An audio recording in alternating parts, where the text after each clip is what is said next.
Another question is about you talked about the eternal speech of Allah, because that is how Muslims talk about the eternal speech of Allah.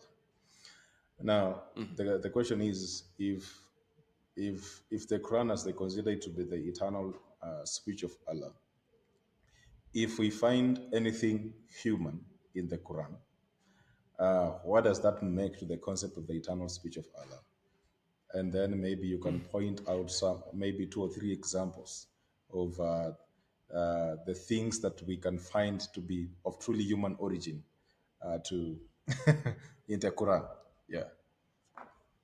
That's excellent. Well, I think it becomes clear. So if let's say that there was in this eternal speech of Allah, there's any instance of human import into the text, well, this is actually really damaging because the Quran itself affirms that the speech of Allah cannot be corrupted or circumnavigated or overcome in any way. Which, by the way, also means that in the parts of the Quran where it talks about how the Torah and the Injil have been sent down by Allah as speech, then that means that the Torah and the Gospel cannot be corrupted or lost, which means a Muslim cannot say that the Torah or the Gospel have been lost because it says that it cannot be. So that's a side point there. But if we say that there's any type of human alteration or distinction or differentiation in the Quran, then that would be very clear evidence that it's not actually the eternal speech of Allah in the way that Muslims say. And one way to know that this is from a human perspective is because Allah just ends up not knowing a lot of things that he should know, right? Like, for instance, if we go throughout the surahs and it speaks to people, take me and my mother as gods. Absolutely. So Allah is claiming that the Trinity is Jesus, Mary, and Allah. But again, just for my education here, did the early Christians believe that the Trinity is Jesus, Mary, and Allah? No. No. So if that's the case, that they did not believe that the Trinity is Jesus, Mary, and Allah, then that means that the Quran, Allah's eternal perfect speech, somehow didn't know what Christians actually believe. Because on one part, it says that they believe in three gods, when that's clearly not the claim. They believe in one God who exists as three persons. And then on a separate part, it claims that the thing that we believe in is that Jesus, Mary, and Allah are gods.